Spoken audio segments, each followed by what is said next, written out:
Sebuah aksi teror mengejutkan terjadi di kawasan Clayton, St. Louis, Missouri, Amerika Serikat pada Selasa malam 5 Agustus 2025 waktu setempat. 3 mobil milik seorang warga negara Amerika Serikat yang baru saja kembali dari tugas bernama Pasukan Pertahanan Israel atau IDF hangus dibakar. Mengutip Anadolu Agency, pasukan IDF juga diisi oleh warga dari luar Israel termasuk dari Amerika Serikat selama perangnya melawan Hamas di Gaza, Palestina.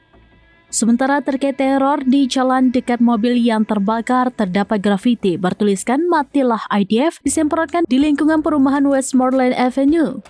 Insiden tersebut dilaporkan sebagai bagian dari serangan antisemit yang menargetkan individu yang baru saja menyelesaikan masa tugasnya di militer Israel. Kepala Satuan Tugas Antisemitisme pada pemerintahan Trump, Leo Terrell, menyebut kejadian itu sebagai serangan antisemit yang mengerikan.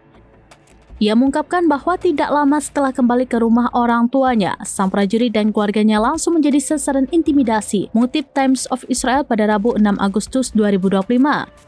Menurut laporan KMO V4 News, selain grafiti "Matilah IDF", beberapa coretan ancaman lain juga ditemukan dan sebagian besar telah diburamkan karena bersifat pribadi dan mengarah langsung pada korban.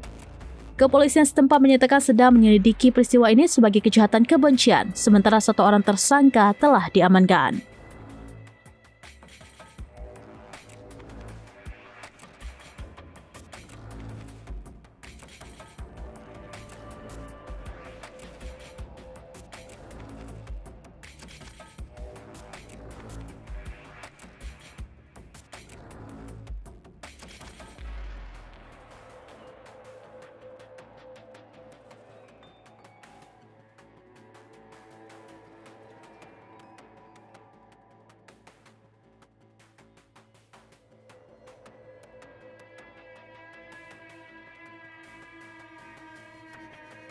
Download Tribun X sekarang, menghadirkan lokal menjadi Indonesia.